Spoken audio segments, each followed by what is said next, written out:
Hey everyone, welcome back to the Twin Sons podcast, your home for everything Legends of Runeterra. I'm Shane. I'm Josh.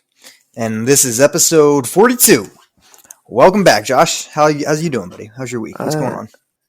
It's been pretty good, coming off Thanksgiving, trying to not eat as much. Yep. Get them pounds back down. I feel that. It's a little counterproductive because, you sit and play games, but also try not to eat. But then I'm just sitting there eating snacks, and I just had a huge Thanksgiving dinner, so I feel like I've gained a couple pounds. But other than that, doing good. Yeah, I'm with you. Definitely gained some weight. We skipped last week, right? We had Yes, we did. A little holiday weekend, so we skipped last week recording, but we're back with episode 42. Hope you guys enjoyed having Janky on last week. And as always, we are brought to you by runeterraccg.com. They have a couple cool articles up right now, Josh. I'm not sure if you checked it out recently, but today even, which is December 3rd, Random 7, new member. Welcome to the family, Random 7. Great tournament player, really solid ladder player in general.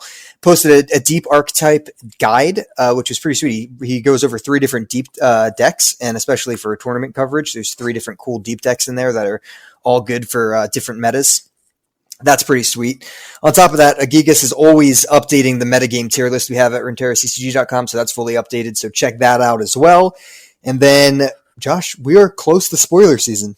Thank goodness. Thank goodness. So it's not like I'm tired of the game. Yes. I just, you just hear new cards are coming out, and that's all you look forward to. You get the new card itch, 100%. Yes, I can't wait. I was, I was theory crafting what they could do with Riven and Victor last night. Just taking a shower, and that's where my thoughts brought me. I was like, what could they do with Victor? See, Mikey would make fun of us, but the shower is where all the good thinking happens. Yes, it is. It's just the truth, man. It's just the truth. That's how it works. But yes, stay tuned to runeterraccg.com for that as well, because I will probably be taking a majority of the spoiler breakdown article. So if it's something that interests you, as soon as the spoilers drop, normally within a day, I have an article up breaking down where I think they're going to fit into the meta and rating the cards in general. So if that's something that interests you, make sure to stay tuned to that website. But other than that, we got episode 42 ahead, Josh. We got a decent amount to talk about. Yeah, I think it should be a pretty good episode. Yeah. We'll run down our normal little introduction here. We'll throw out some other stuff as we go. Then we got to talk about the seasonal tournament coming up this weekend. I'm going to run down a little bit how that's going to work and where you can watch and things like that, in case you guys aren't staying tuned to their website too much. On top of that, there is some cool surveys I took within the app, which was pretty cool. I want to talk about those. I don't know if anyone else got those things. They were pretty sweet. I skipped them. Oh my God, I took them. I was super interested. So we'll definitely talk about that. We'll talk about some Discord questions, and we'll probably theorize a little bit on Riven, Zoe, and Victor, because that's, I believe, the 3 leaked cards. So we'll jump into that. We've been pretty competitive focused as of late because seasonal tournaments and things, but we're home, home for a little bit of everything, Legends of Runeterra. So we'll give you a little bit of everything. How's that sound? Sounds great. All right, well, go ahead, Josh, take us first. What's your favorite moment of the week here? Actually, just happened 5 minutes ago, right before we hit the record button. Yeah, I know. I had to wait until you finished. Yes, you did. It was well worth it because I got my moment of the week. But I guess about 15 minutes ago, I was just, theory crafting some nonsense. I had Lux and Thresh, and I decided to combine them with mist wraiths. And so it's basically your typical SI removal, but your units are mist wraiths and mist callers.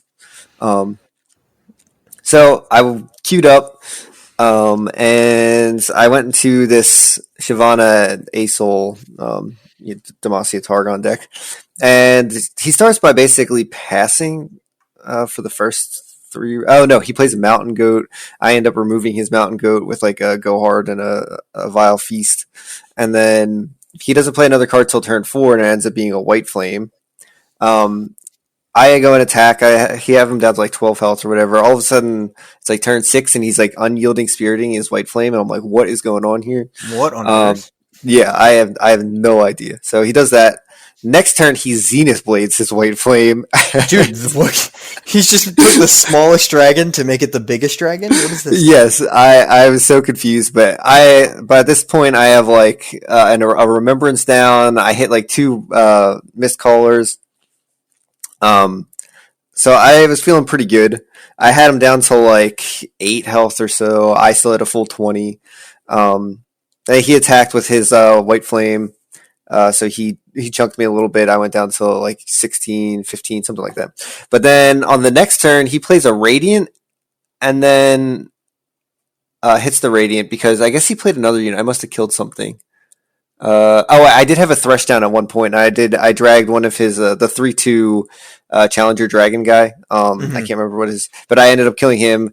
He played a Radiant, so Radiant gets her tough and lifesteal. The next turn, he Zenith Blades the Radiant Guardian. I was like, gosh darn it! So at this point, my board is like 2 Remembrance hits, which end up being the Vanguard Cavalry guy, and then 2 Mist Wraiths and 2 Mist Callers.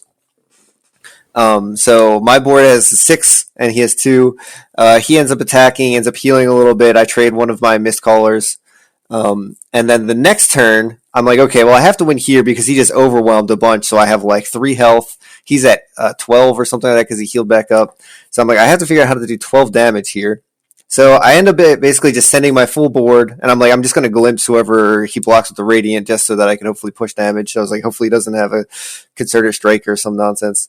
Well, I end up doing the glimpse. He ends up having a Concerted Strike, and he Concerted Strikes another Mist Wraith, and I grasp my own Mist Wraith.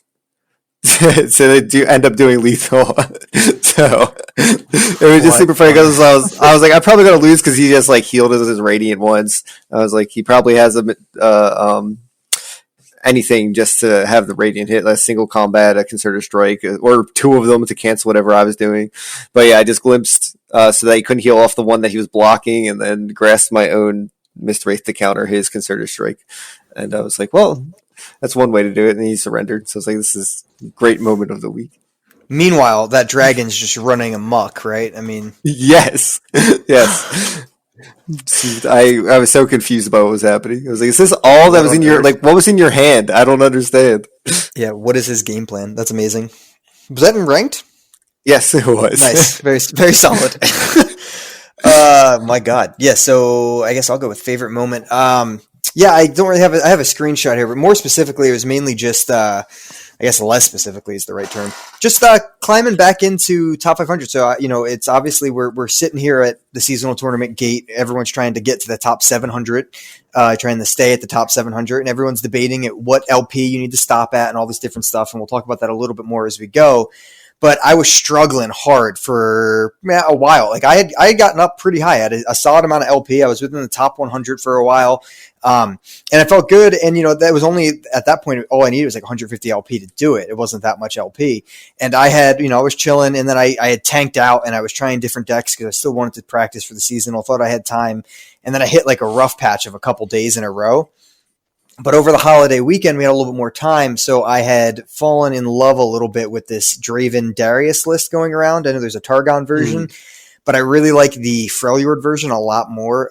It just plays it's more mid-rangey. You have the Ancient Yetis. You have more units that actually have Overwhelm, plus you're using Wolf Rider and Farron and things.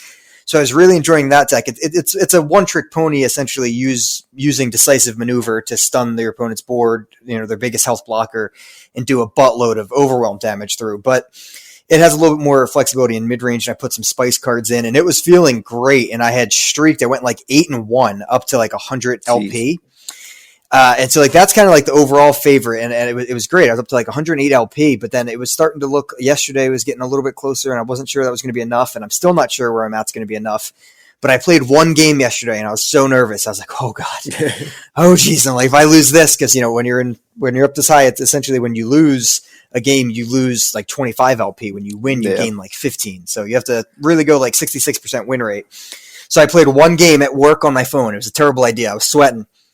But man, I ran somebody over. It felt great. It was just everything hit. I hit like a perfect curve. Like my Omen Hawk like buffed a Ruthless Raider, which I drew next turn. So I had like a 4/2 with Tough and Overwhelm on turn 2. Jeez. Had Draven. I just hit all the perfect curve. I nutted out. I was so happy. And that was the moment of the week. So I had won that and got up to 125 LP, which I'm sitting at now, which we'll talk about for the ranked update portion. But yeah, so favorite moment was that terrible little game on my phone, which was an awful idea at work. Don't play the most important game of the season on your phone at work. All right, something we learned. I guess I'll go first. For me, it was a little tricky situation. Essentially, I had Aurelion Sol on the board. I had 9 cards in hand, and I had wondered when my round would start if Aurelion Sol would create the random Celestial card in my hand, or if I would draw a card from the top of my deck.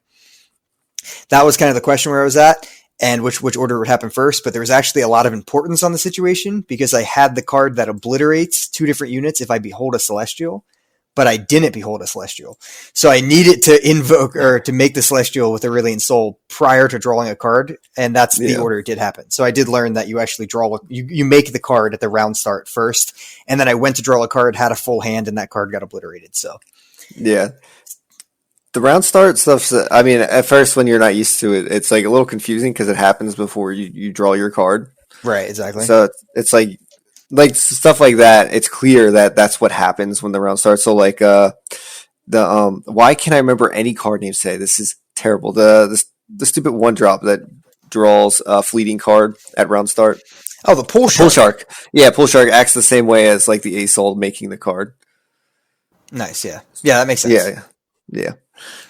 Yes. So I actually learned something that's a little temporary, but it's in the lab, and I'm sure other people that have been playing the lab, especially the people in the tournaments that have been playing the lab, that Shadow Isles is pretty broken. Basically, it's pretty bad. Yeah, basically, if you're running the Shadow Isle singleton, you could just revive like infinite of your champion. So if you miscalled, you rekindler,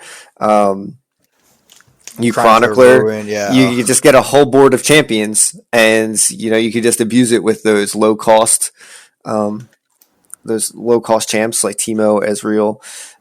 So it just gets a little overwhelming for your opponent, and there's literally, if you draw the correct stuff, there's literally nothing you could do because they just keep trading and getting their champions back. And there's some crazy nonsense that happens. Like in my match, my opponent used the card to, I cannot remember any card names. This is horrendous. Well, we're gonna get flamed. We're gonna get so flamed. Oh yes, we are. Will of Ionia. That's what they Will of Ionia. My key to bring back the Ezreal, but it turns out with the key not being on the board, the Ezreal unlocks. Yeah. So I got the Ezreal back, but then he played the key, and the next turn, and then my Ezreal got locked up the next turn. So then I had to kill the key in order to get the Ezreal back. Dude, there are some weird situations in this lab, dude. There really are. Yeah. Did you know that the lock, the jailer, is considered a landmark? Oh, I didn't.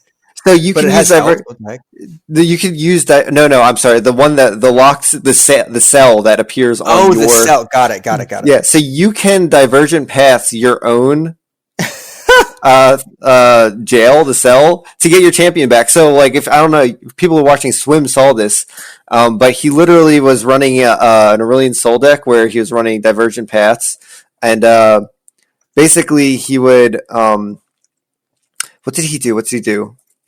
He did something so he would be able to. Oh, he discarded his Aurelion Sol, and when you discard in the lab, it makes the cell, and then he divergent paths the cell, and he got an Aurelion Sol on turn 2. Dude, what on earth? Yeah, it's absolutely absurd. I don't know if that's supposed to be that way, but there's just some crazy jank that happened. If you want to play jank, just go into the lab and just try nonsense of killing your champion and discarding your champion. Yeah, it's crazy. I mean, I got ran over by Cephalopod and Lucia both, which we're all playing Shadow Isles nonsense, but it's so brutal with Teemo because the thing only has 1 health. So then you just get Teemo back like instantaneously by just pretty much pulling it with anything. But especially when you pull it with like Boom Crew Rookie or something, or like Dead Bloom Wanderer. So then like you get lifesteal as you get your Teemo back, or you get Nexus damage as you get your Teemo back. Absurdities. Yeah. Absurdity. Yeah, that lab's crazy. All right, so ranked update. Josh, I talked a little bit about mine. Where are you at with your rank? So I know the past couple casts I've talked about trying to make a push for Masters. Well, I didn't make it to Masters, but I made it to Diamond, so I was proud of myself. Nice. I felt like the past 2 seasons I've slacked a little bit in rank because I went like platinum, and then before that I think I was gold. And gold was after I made masters, so I don't know what happened. So I'm glad I got back to at least diamond here. I guess if I pushed a little bit harder, I could have probably made it to masters. I like making decks too much, and I just get stuck. If every rank 4 of the tiers, so like gold 4, plat 4, diamond 4, Yeah. it's just jank everywhere. You literally have to get past the first 5 games to even start seeing competitive play. Yeah. Yep. It's pretty ridiculous. So I've been throwing in jank, and jank has been coming back at me in Diamond 4. So it's been pretty fun. It's been super frustrating. Today I played like 6 games, and all 6 games it's like the opponents had the exact card or cards that they needed to beat me. And I'm like, oh, as long as they don't have this, I won. I lose. As long as they don't have this, yeah. They have like one card in hand. It's like, as long as they didn't have this card, as long as they don't have a single combat, I'm good to go. They have a single combat and I lose. And it's like, okay. Well, Always. I was like, I'm done playing for today. And then I played a game right before we start recording. So Yeah, the bottoms are always super janky. So, all right, for mine, I'm looking at mine. I'm looking at it live right now. I have 125 LP. I am ranked 516. We live on the East Coast, Josh, so we're on EST time. yeah, They decided that this is going to close midnight in California time, so PST, which is 3 a.m. our time. So it's a little bit of an unfair advantage for the Californians over there and all the other people on the West Coast, because I'm going to go to bed at midnight over here. Regardless, I don't really care enough. I will go to sleep. I'm a baby. I need my sleep, so I will be sleeping at midnight while people are still playing for 3+ hours. So kind of is what it is there, but yeah, like I said, I'm monitoring it right now. I'm at 516, so I'm still 200 away from the bottom. People were suggesting that it was going to be 300 LP needed. People were suggesting it was going to be crazy numbers, and 300 LP right now is like top 150 players. And I think that's really crazy because so the way that it's like to even get once you get to like the 100 LP range, it's like you need to maintain a 66% win rate.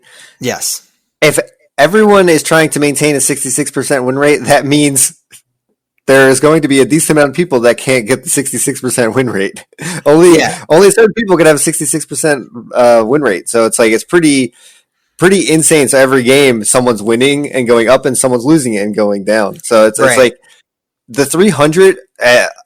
I think that's if there was more people in Masters, I guess you could say that is reasonable. But with the amount of people in Masters as of right now, I think the 66% win rate is probably like the safe. Like you're definitely safe line.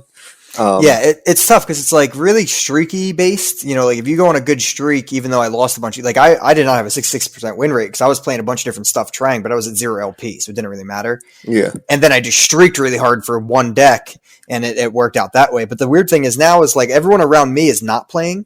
Yeah. So everyone else below me, not everybody, but a lot of people in the 800 and 900 range are playing. And if one of them gets a streak to get above me, then we all get pushed down a little bit. And that's what we're seeing happening. Like not a ton of people around me are playing, maybe like 50% or less are playing, but that's kind of what's happening. And something else that's kind of interesting.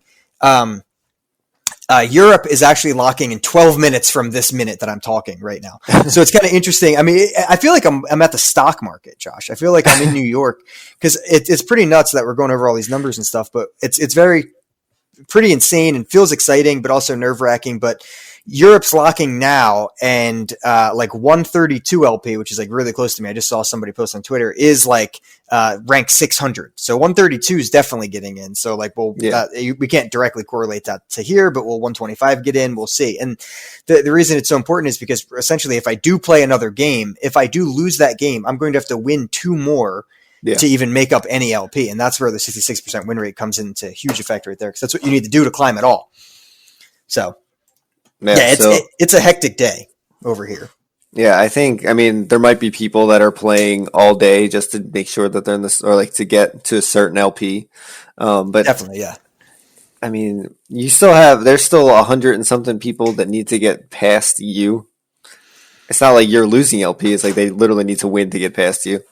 Right. Yeah. That's the other thing. It's kind of like putting the ball in their court a little bit. And listen, like I care, like I want to make the tournament for sure, but I am not going to just grind out games and stress for the rest of the night. At this point, I'm still going to do the last chance gauntlet tomorrow, whether I make it or not, because I think it's going to be fun.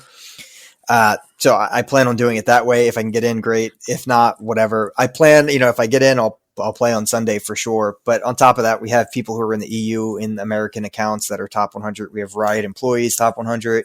We have people who won't be able to play. So there's going to be a waiting list and et cetera, et cetera. So, I know it's tilting season as I tweeted out. And it was pointed toward me at moments too, but everyone just, enjoy the climb as well. Like it's fun because it's competitive and it's fun to like dig through it and really try to figure out exactly where you want to be and all that stuff. But, relax a little bit too. Just try to have fun with it. Yeah, I mean, I don't know if people watch Mr. Emotional, but he has top 10 accounts in NA and EU, I'm pretty sure. Yeah. So it's like someone's getting in the EU side because he can't do both tournaments. I mean, a lot of the players I don't think have he that. can. No, you can't. You have to be in your region. And like some people have 2 accounts. I know Glop has 2 accounts in NA top 100. Agigas has 2 in the top 100. So there's a lot of people like that. Yeah. So that's, essentially what's going on. But it's fun. It is really fun. I will be honest. It is very fun and like entertaining for me. I've been checking all day. It's been exciting. I'm trying not to view it as super stressful. Now, getting yelled at on like Twitter and stuff, not that fun. But other than that, quite fun. Let's move on to the meat portion of this podcast, Josh. And the first thing I want to do is I do want to thank our friend, the musical genius. I mean, literally. I don't think that's even like, I'm not even cutting it short. I mean, this man's a legend, right? I mean, the art of Runeterra is insane, but people love the music from labs and from boards. It is so good.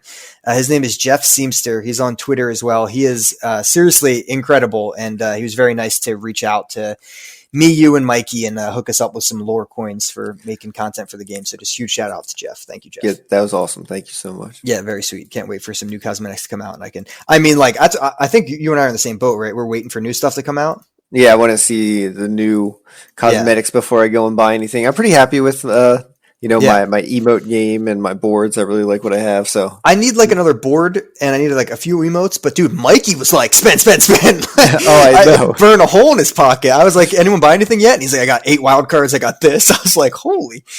Yeah. He was ready to go, dude. Yeah, he got that and instantly logged on and just bought everything that he wanted. Like, thank you, Jeff. All right, let's talk about a little bit here for the tournament in general, and then we'll move on to a few other topics here. But in general, we know we've been talking about the tournament a lot. It's the first one. Everyone's going to cover it. We're not the biggest tournament podcast. We're here for a little bit of everything, but we're going to talk about a bit here. So the tournament, the cutoff again is going to happen tonight. So by the time you listen to this, it's probably too late for Masters. But the Last Chance Gauntlet will open at, I believe, 11 Pacific a.m. on Friday the 4th, which is 2 p.m. EST. So you have a chance to be one of the first 324 people in that way for the Last Chance Gauntlet if you can play around 2 p.m. EST on Friday the 4th. So if you can, check that out. Besides that, Sunday, starting at around 3 o'clock-ish, I don't have the exact time in front of me, but that will be round 1, and there'll be 5 rounds all the way up to like 9 o'clock. So it's really like 3 to 10 over here, 5 to 6 hours of gameplay. That will be when the tournament is going on, and there will be streams of it. Make sure to check Twitch. I believe Riot Games is streaming it directly from them. There might be some co-partner streams as well, so check that out. So you will be able to watch the seasonal tournament. Again, day 1 is 5 rounds of Swiss play, but in reality, it's pretty much single elimination because you have to go 5-0 to make day 2. Day 2 will happen a week from Sunday. So Sunday is December 6th. A week from Sunday will be December 13th. That will be day 2. That will be top 32, which is best of 3 rounds again, but it is single elimination. The difference for day 1 and my goal here for day 1 is first goal, make it. If I don't make it, oh well. If I do make it, goal is to go 3-2 at least on day 1. So everyone who makes it initially will get an icon, but if you go 3-2 on day 1, you get a sweet card back as well. We talked about that with Janky last week. I think that's all the information we need to spit out there. That's just a quick catch up if you are wondering about where you can watch and what's going on in that world. On top of that, we did find out something pretty spicy that upset a lot of people, Josh. Yes, it did. And So essentially, when they announced the tournament is being broadcasted, so there is a lot of there's money on the line. There's going to get competitive. People are going to get competitive. People are going to you have to have cheating guidelines in line. You have to have all this stuff set because this is a real tournament now, right? And realistically, it is getting broadcasted. So you will be able to watch other people's games at the same time, and there will be obviously a delay and stuff like that, but you would technically be able to see other people's lists. And we had all thought that it was closed deck list. And when I say we, I don't mean everybody, because some people read it as open deck list, some people read it as closed deck list.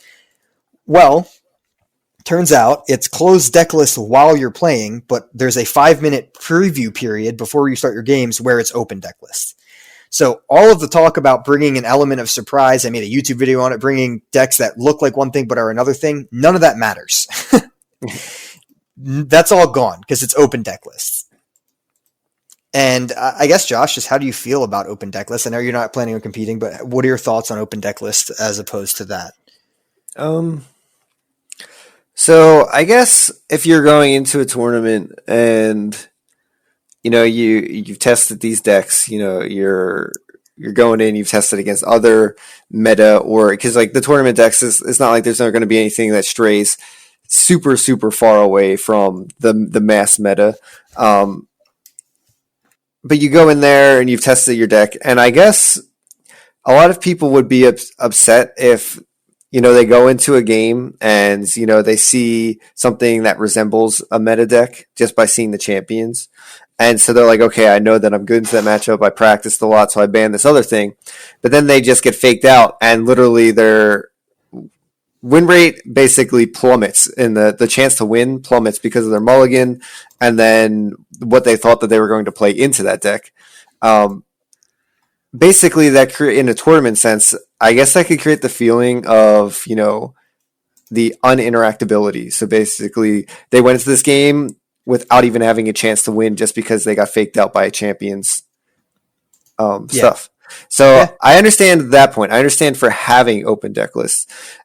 Closed deck lists is pretty cool because you can have that element of surprise. It is really cool to see, how people make their three decks and what choices they make, right. Whether it's, they're trying to cover all their weaknesses or they're covering just one big weakness, which is really cool. And then you can have those fake outs, but I just feel like maybe for a tournament's sake, having the fake outs causes too much negative gameplay than it does positive. So I feel like people might just be upset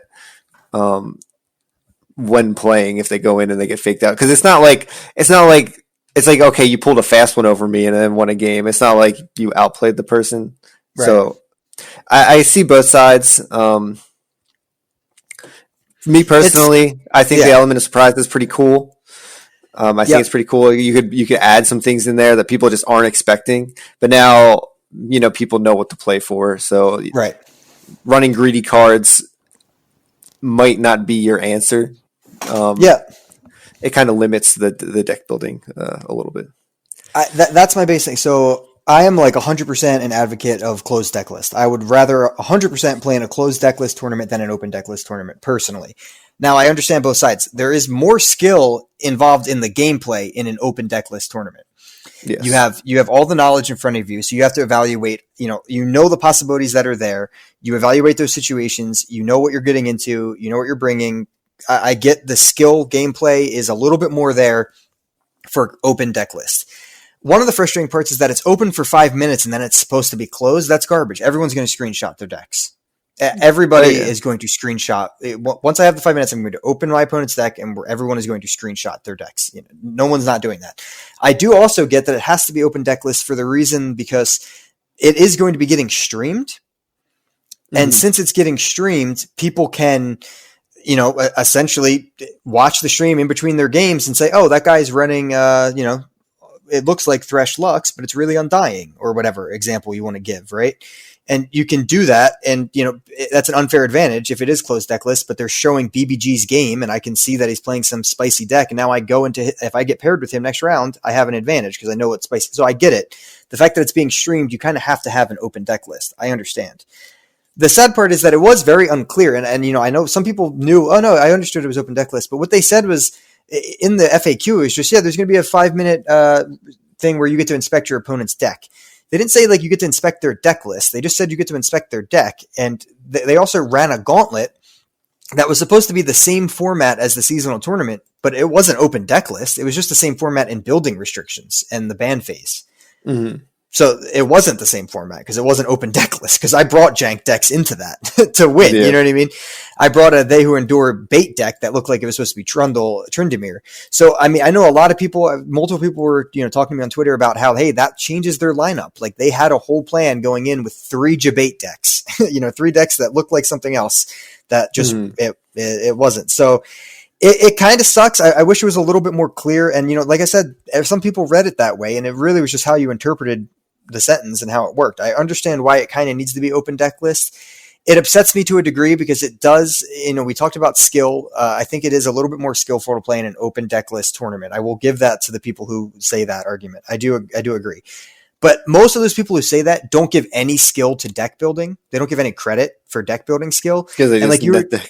yeah. I mean, that's essentially what, but you've seen some of the crazy things that have won tournaments that, like crazy baiting decks, crazy one-of cards, right? Just someone pulling out a judgment is such a sweet play to watch in a tournament where the deck shouldn't run a judgment. You know what I mean? Yeah. And you're like, oh my God, they're running Sky's Descend, or oh my God, they're running. Those are awesome moments that we're going to miss out on because we're going to know their decks.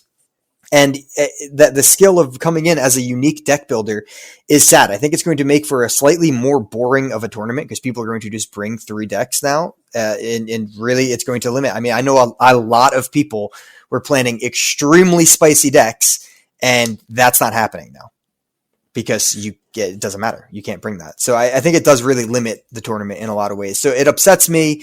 Mainly, I just wish the clarity was a little bit more clear in the FAQ and in the rules, because a lot of people just found out about this yesterday and the day before. So that's kind of where I'm at. I'm not like super butthurt. I'm not like throwing a hissy fit, but it's just slightly annoying. Yeah, I mean, you spend basically a month putting together, a list, and then you find out that, they can see your little tricks that you're trying to pull past them. I think it was said something like they are allowed. I mean, they said that you could like write down the opponent's deck. I think that's what it said. It's like, I mean, I don't know. Like, especially like if you have 2 monitors, like, I'm not advocating cheating. I'm just saying if I get to see their deck, who's not going to screenshot it and post it right next to them? Yeah. I mean, who's not going to have it on their second monitor that's how open deck list tournaments work. That's what you do. When you play in an open deck list tournament, I mean, I've even played in physical card games that were like that. When you get to top cuts, the decks become open deck lists. You get to look. So you have it next to you when you're playing them. Like, that's just how it works. That's how that tournament goes. And it makes for, in my opinion, a more boring scene. Some people really like it, but it's also, like I said, I wish it was clearer from the beginning. Yeah, that makes sense. I mean, I don't know. I mean, the debate decks, I guess you can't really bring them in now. That's completely gone. You can still tech in spicy cards that, it's nice to run one Ruination, because now it's also a mind game in the sense where it's like, all right, I'm running one Ruination. They have to respect that. Yeah. Even though I only have 1, they have to respect the fact that I could have it. So anytime I'm at 9 mana, they have to think, wow, he could have his Ruination. Not that he could be running it.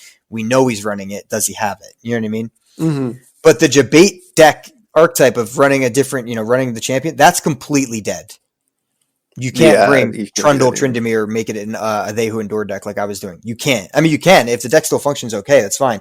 But it brings 0 factor. No one's going to look at that. And you're not, the reason to bring that is because you want to get certain bans the right way.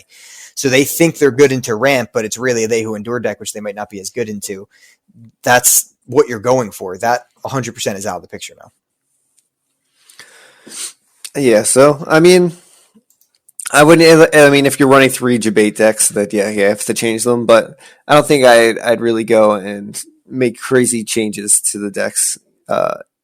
If you have a deck that you're happy with and, you have like a nice splash in there that you think could really, switch some matchups up or give you a better win rate in certain matchups, I don't think you should go change them just because people could see the deck. But, you can't just run one of champions and then play a different thing. It's not going to work. And they're probably not even going to like ban that deck because, now if whatever deck you are actually running has a less consistency because you have two champions in there. So they're like, okay, Right, I have better win exactly. rate into that. Yeah, so that's kind of, it's just a shift in strategy for the tournament that we all have to get used to. It's just, again, the clarity. Some people knew, some people didn't. It just depends on how you read the FAQ, to be honest. Yep. So that is what it is. That's the tournament. I don't think there's anything else we really want to talk about. I'm not going to say my lineup in case I play one of the, I pretty much know a ton of people that are in the tournament. If I do make the tournament, I don't want to just say my lineup out loud, but 100% we'll be diving into my lineup after. And I've been pumping out in YouTube videos like a madman. So I'll use this plug for a second to say, follow us on YouTube, please go subscribe, like, comment, help us beat the algorithm boss. But yeah, I re-upped all the thumbnails. They all look solid now. They look like trash before, but they look good. I got a new banner picture. We got everything going. So I've been pumping out, trying to do 4 to 6 YouTube videos a week. I have a friend helping me out with editing. So it will be all up there. I've already gone over a bunch of different deck breakdowns. I have all the playlists labeled individually for everything like that. And after the seasonal tournament, or if I don't make it, I will 100% share what my lineup was going to be and walk through some games and do all that type of stuff. So if you have feedback for the YouTube channel, direct that toward me for now. But Josh, you might be joining us on YouTube at some point. Yes, I am getting hoping to get a streaming camera for Christmas, and then I guess I could make content without showing my face, but I don't want to do that. So, yeah. Basically after Christmas, I probably am going to, I'm going to start making some content on hopefully some of my jank decks. Hopefully some deck building tips. So see my face eventually. Absolutely. 100%. And you can go hear Josh's voice today because I uploaded my most recent stream VOD, which was Josh, coaching me through his Ezreal Vi Karina control deck. That was quite hilarious. And I put up some good wins in that stream. You did. There were some crazy games. There's some nail biters, which there really were. Into the Demacia matchups, there's some crazy stuff happening. Seriously, yeah, it was nuts. That was a fun stream. That was last Friday, so I uploaded the whole VOD today, actually. So if you guys are interested, check out some Karina Ezreal Vi. Josh always makes the jankiest stuff, but that thing was ripping some people, so it was quite fun. I actually climbed decently. I was playing in Masters too because that was what, Black Friday. I was at 0 LP on Black Friday, so it's only a couple days later that I'm at 125 now. But that was a crazy day. Yeah, I think you ended in the 60s, I think. Yeah. It boosted me up, and then I had like a streak. But I think I lost a bunch like before that with another deck, and then I finally streaked. But all right, besides that, enough about the seasonal tournament. We want to have some fun. So first, let's talk about real quick the survey. So you skipped the surveys, but I'm telling you guys, if you have the survey option, if you log into Runeterra on your phone and a survey pops up, take it because it's super interesting, dude. You didn't do either of them? No, I just... Dude, we have to talk about... I'm serious. This is like what I'm most hyped about to talk about today. Literally. All right, so first survey, okay? I'm freaking out right now. The first survey was... It showed you 3 concept arts for Guardians, and it said, would you buy this? Oh, really? Yeah, and one was a crab with a sword, and it was like, would this interest you? One was the Sneaky Zeebles. Oh, well. It was the Sneaky Zeebles, and then one was Renekton in a freaking lifeguard outfit. Oh, his pool party skin? Yes, it was pool party awesome. Renekton. But so they literally showed concept art and like little animations too of them like jumping, and they're like, would these interest you if you were to buy a Guardian in Runeterra? And I was like, dude, this is not only is it like, okay, that's a little bit of a hint towards Shurima, a little bit, as our next region, because they showed Renekton, but it's also like, these are sick, dude. I want a Zeeble and a crab with a sword. Like, they were hilarious. It was like a sneak peek and like, oh, I'm actually giving feedback on what Guardians I actually like. And at the end, I could write in stuff, and I was like, give me something like super fierce from Shadow Isle. So I wrote in like my notes for the thing. That's hysterical. It was awesome, dude. Yeah, I don't know. I think they always ask me to like rate the app, and I always just hit maybe later. So I kind of just did the same thing for the survey. I was like, I'll do it eventually, but I had to drop the the rating. I had to give them that 5-star love, but then I took the survey and it was hype. But so that was the first one, right? Mm-hmm. The second one was all about tournaments. It was like, what kind of other tournaments would interest you in Legends of Runeterra? And they gave like 6 options. One was like the option to make your own tournaments with your own communities and stuff. So it's like people like do that. and you had to rate them like 1 through 6. But it was like that, and it was like, all right, would you like a coin buy-in type tournament? So you have to pay coins to get into the tournament, like actual like lore coins. You buy in to get into the tournament, and then when you beat other people, you take their coins. So it's like a fight for coins. Interesting. So like to buy more cosmetics. Then there was like, would you like it if it was all right coin based, but you won like unique cosmetics only from this? So you had to spend a 500 to get in. Everyone got an emote, but if you won 3 games, you get this. If you won 5 games, you get a board, something like that. Like they were talking about that, and then they were talking about like another one was like a world championship. How interested would you be in like a world championship? So it seems like it just gives you a glimpse into where they're headed, which is super cool. So this seemed to me like not only do they want to do a big esports scene to have like this is the world championship, and seasonal tournaments are already very competitive, right? Yes. But it would be sweet if you don't have the time to grind out like that to be able to just drop $5 to enter a tournament with coins and then have chance at cosmetics. So that's going to be open to everybody. Another option was seasonal tournaments that happen like every season, but anyone has a chance to get in at the end. Like it's just based off a gauntlet performance or something like that. Oh, okay.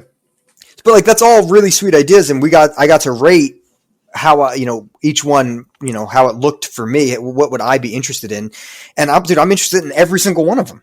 Yeah, that is like, all pretty cool content to be. I just said all. I was just like give please. Yeah, I mean a world championship, sure. I'll sit back and watch because I'm not going to make it. But the coin one, like I think the bounty one is the one I put at the bottom. Like you win coins from other players. I'd rather just everyone get some cosmetics. Like, but. That's why you got to give feedback, which is cool. And then on top of that, it was also like, have you heard about the seasonal tournament? Do you plan on qualifying? So it was like asking questions just about like how their PR team, I guess, did for the seasonal tournament. Yeah, gotcha. But I mean, it was super interesting. So like I said, we got to peek into where they're headed with Guardians and where they're headed with tournaments. So it was cool, dude. I highly suggest doing the surveys if they pop up. I'll go ask Umbridge or maybe next time we get to talk to a Riot guy, I'll ask them to push me the surveys again. Yeah, can you throw me them surveys back for me? Yeah, if you're listening, do the surveys, dude. They're sick because it really does highlight where the game's going. So I thought it was cool. I don't know. Maybe that's just me.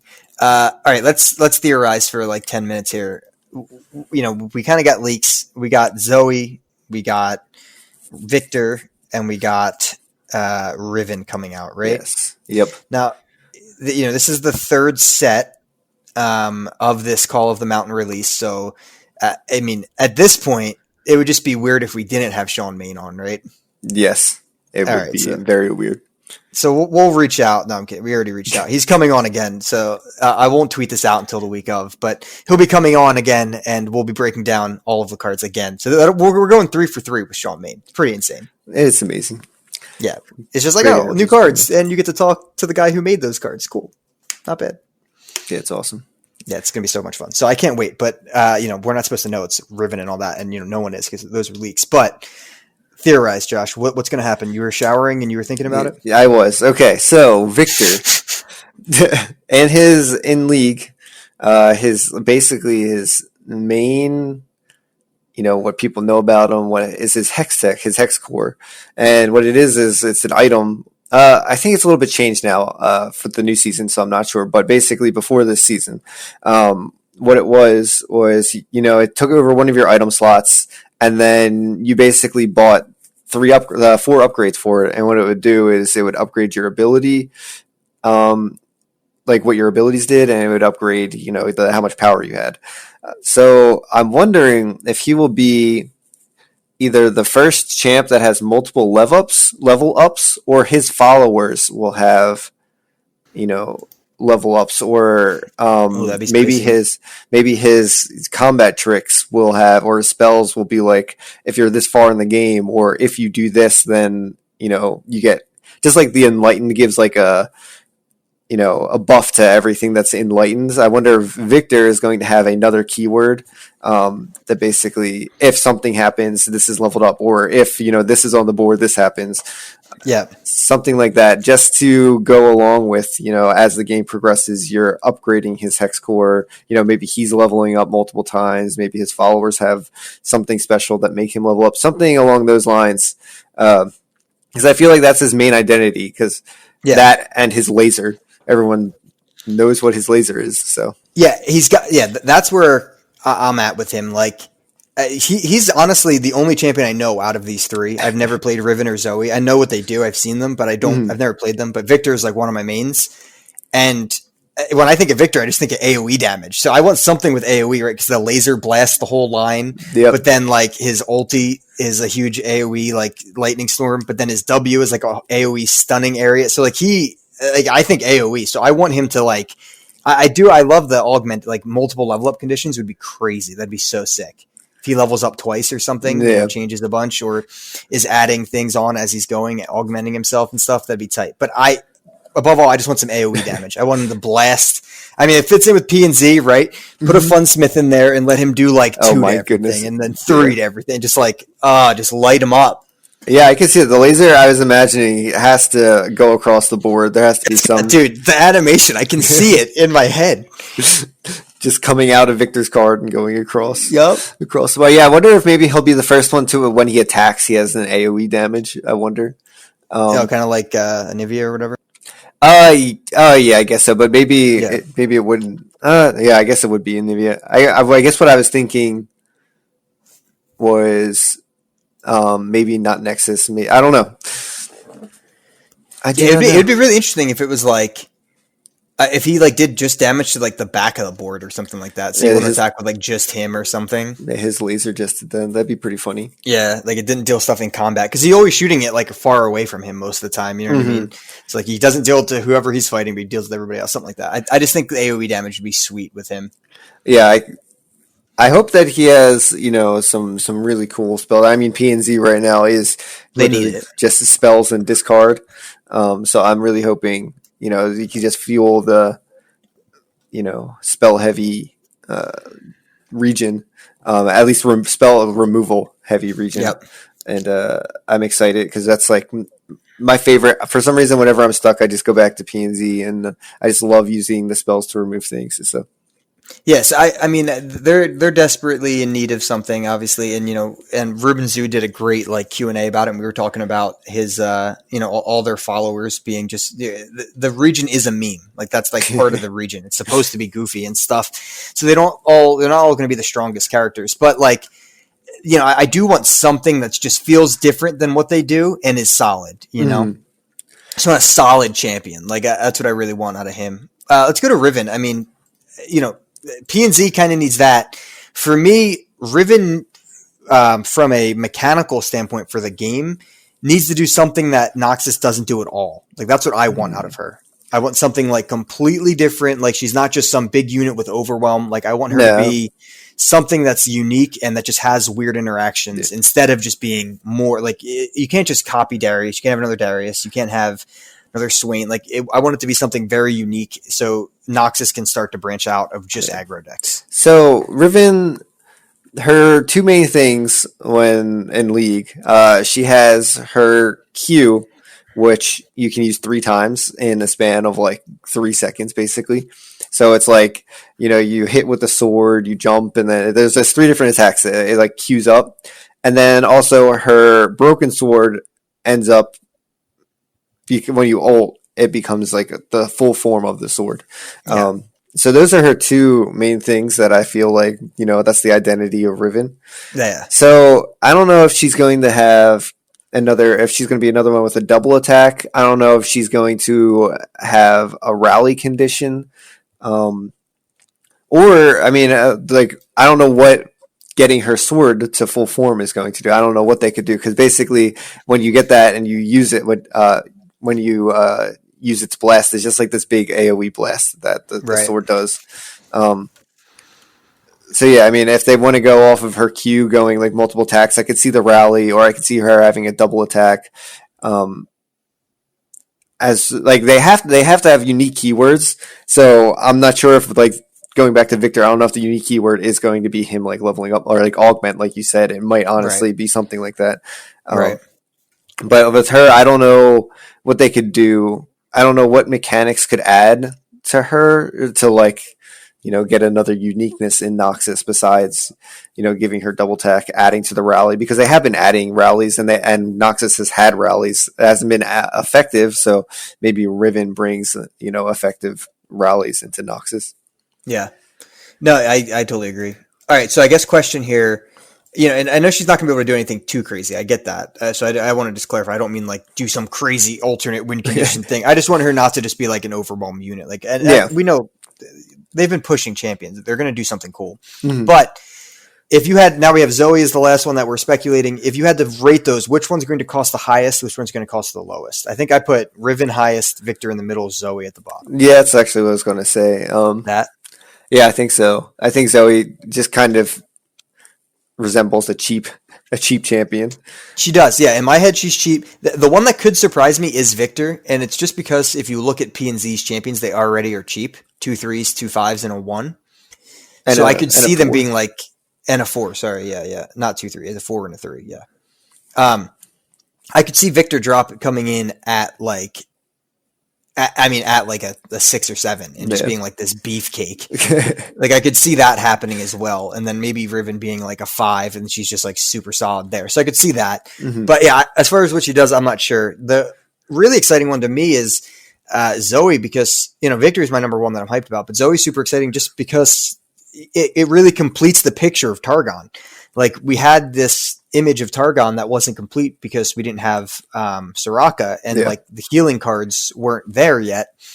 But now if we get, Zoe, that brings, she's like an Ezreal, right? She just blasts and teleports and she's fast. Yeah, right? Pretty much. Yeah. Zoe in League, she's very, very unique in terms that basically her ult, puts her in a spot temporarily and then she goes back to where she previously was. She can use. I wonder if they're going to have an absorb keyword. Cool.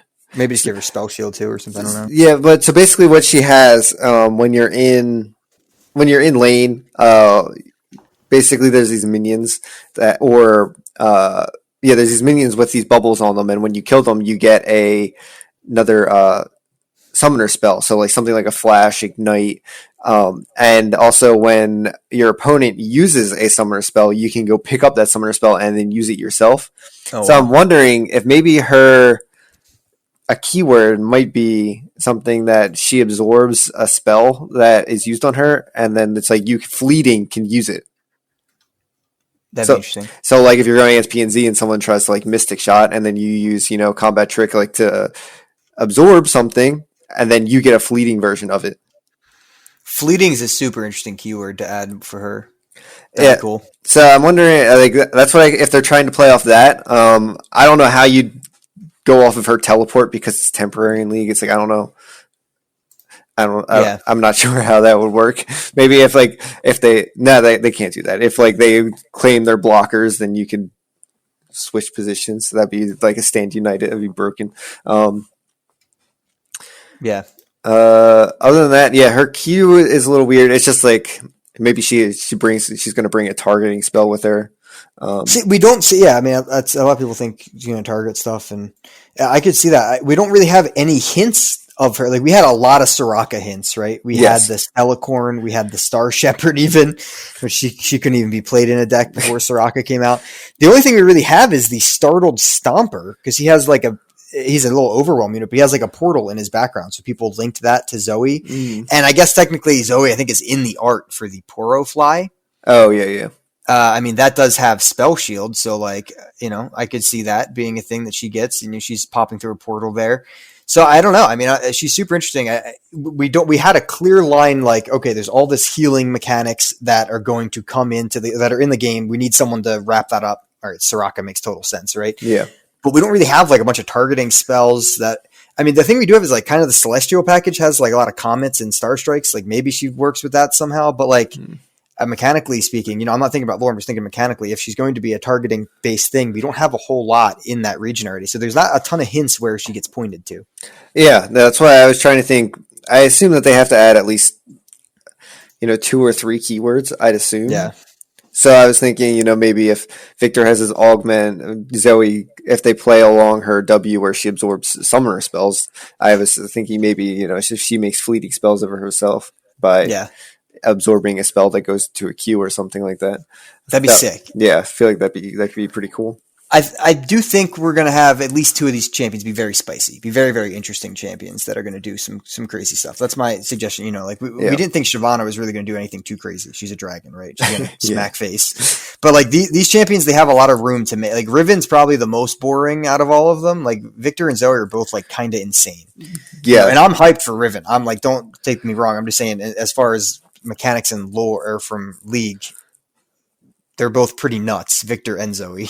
Yeah, they just have a ton to them. There's just, all of their abilities do something different. It's like they are kind of like their own unique champions in League. They're very, they're very like, oh, this is Victor because of these things. This is Zoe because of these things. Exactly. Yep.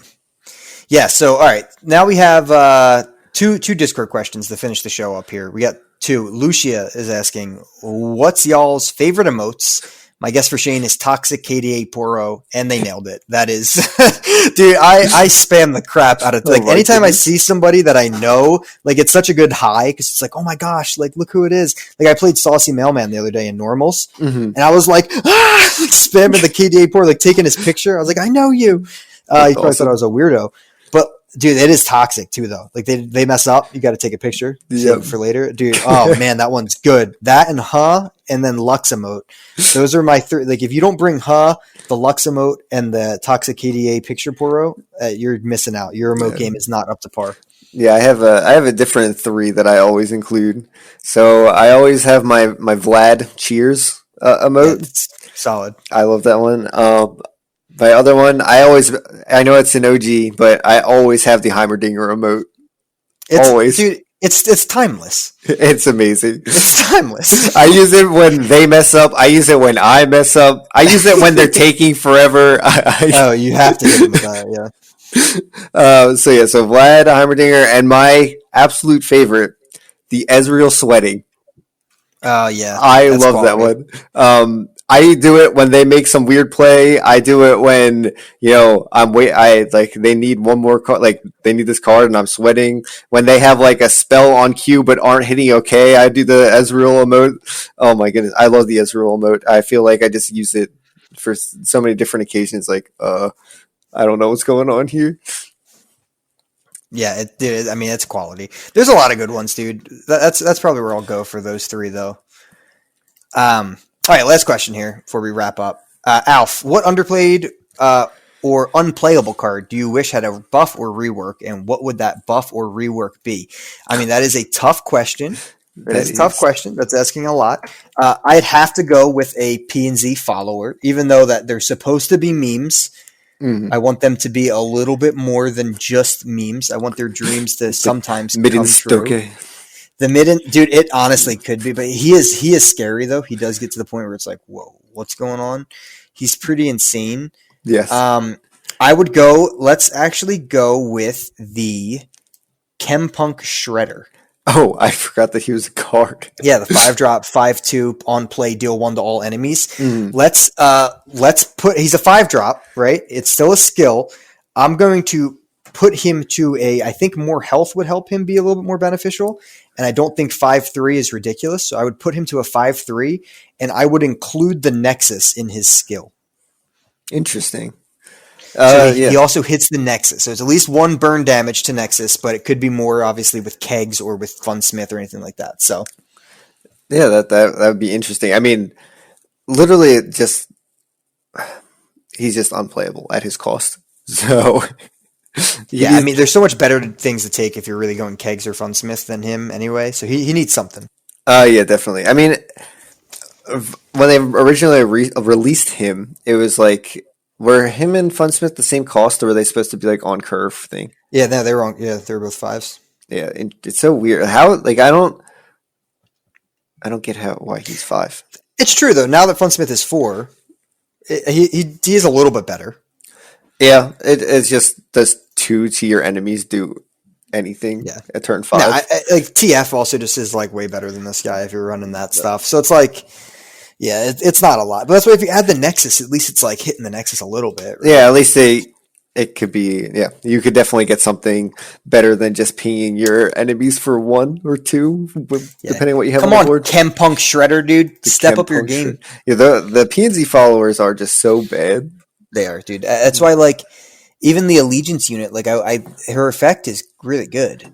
You know, making it free grant something elusive is solid, but it's just like, what on earth is an Allegiance PNZ deck even running? Yeah, I mean the only option is Vi, I guess. It's the Yeah, and only way that works. if you're listening, I'm sorry. I don't mean to. You know, if you're like PNZ is my life, I have a PNZ tattoo. I apologize, but your followers suck. They're so awful. You have one, Josh, or just putting you two on the spot? Um, there's just so many cards that are forgotten from like the original set. Yeah, You know, you said I was going to say the Intrepid Mariner, but we just talked about it. yeah. I wish. So people are probably going to hate me for this, and I also hated it when it was in the meta. But I think that they need to revisit the elusive package in Ionia. I my second one was the buffing units of Ionia, like the Oh, Green Blade and all that. So like that's hand in hand with the stuff. So yeah, I'm with you. Actually, I am with you. yeah, because it was so prominent for or the first 3 months of the game, and then it got slowly ticked away, and you can't even run Zed Freljord anymore. It's like not a thing, just because all of the elusive followers just don't do damage anymore. Yep. And it's like, so if you pair them with the buffing stuff, it's like okay, but there's like a lot that goes into having to buff and then play the unit, and the elusives just aren't a thing anymore. I've tried bringing Bilgewater elusives, I've tried Ionia elusives, and it's just impossible. The Shadow Assassin going down to 1 attack blows. The Conspirator has been nerfed like 3 times since it's come out. Yes, it has. Um, yeah, there's just all of the elusive followers just nerfed to the ground, and a Now whole. I'll die on this hill with you, Josh. I'm a fan. I So would.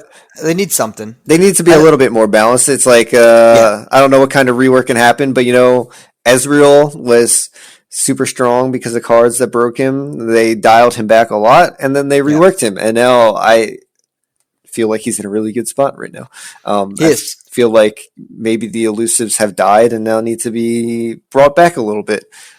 It always depends like on metas, but they've also seen a lot of hits, so it's like a little bit of everything. And like, yeah, the build elusives are a good point because I really love the build elusives, and like Zap's really the only like super playable one. Yeah, I love the 5, like both the the Razor slippery Scale, wave rider. who's like the 5/4/4, and then the Wave Rider, who's a 5/4/4. So I But with guess the tune, yeah, like I love those I units. guess if I had to pick a card, Slippery Wave Rider actually would be my card that I had to pick. That's underused, and Yeah, I wish that he could be used. Like, his art's so cool. He's he's the elusive best. and a tune. Yeah, 4/4 is pretty good on 5. Like, obviously that's a little hard to get to, but a four For four sure. elusive, he's a little bit beefy. He does damage. I wish, like, if this guy was a 4-drop, best 4-drop in the game. Yeah. Yeah, he'd have to be like a 3/4 or something. But yeah, I mean, like you can put a little overpowered units in those type of regions because it's not their core identity. That's going to fit like 1 or 2 decks outside of Bilgewater. Mm-hmm. Bilgewater's main stuff. I'm with you. That'll do it for episode 42, guys. Episode 42 is in the book. We should be back next week, possibly with a special guest. I gotta double check, see if they're available. But the following week should be our episode with Sean Main. So 2 weeks from now, we will have Sean back on the show for our 3rd time, which is insane. Such a pleasure talking to him and the design of the cards. Remember his Nocturne effect where you didn't see who Oh you were my attacking when he was gosh, telling us about that? that was insane. Yeah, I mean, his insight was crazy. I can't wait to hear more about the whole design process now that he has the whole picture is coming out. His entire work on this, his lead design of all 3 of these expansions all coming together finally. It's going to be so sick to talk to him about. So I can't wait. As always, guys, make sure you follow us on Twitter. We have a Patreon. We have everything, dude. I mean, I'm all over Twitter constantly, but now, like I said, if anything, follow me on YouTube. I've been pumping out content there. And the main reason I want to do that is just our end goal. My end goal is to one day be a league partner so we can get even more giveaways to give away because, currently we're giving away any money that we get for the podcast, we pretty much just throw that right back into the community, whether it's through tournament, winnings, or, paying for our podcast, different things that we need to pay for, or just literally straight up giving away cash so you can buy emotes and guardians and different things like that. We've given away a lot. So we'll probably put out a little sheet of what we've done to highlight all that. But the best way for us to get through to the league partner program would be YouTube. So if you are listening, hook us up with a follow there. It's just the Twin Sons podcast over there. We got a ton of videos going, and we'll be pumping out content. Give us some good comments. You'll see me. Actually, Mikey and I both basically on every video, leaving some nonsense couple comments. We got to beat the algorithm boss. We got to take down the algorithm boss together, guys. Help me. All right, guys. You're our only hope. That's it, Josh. Anything else you want to tell the people? Episode 42? No, I actually good luck on your tournament. For those of you who are listening that are going, hopefully in the top 700. If you're in Masters and not in the top 700, good luck on your climb. Just don't kick Shane out of the tournament. Yes, do not kick me out of the tournament, guys. All right. If he is number 700, you stop playing. Okay. Yes. Do you hear us? But great point. Good luck in the tournament, and we'll be catching up with a ton of people next week as we get ready for the top 32 after that. So big weekend for Runeterra. Everyone get excited. Until next time, peace. See ya.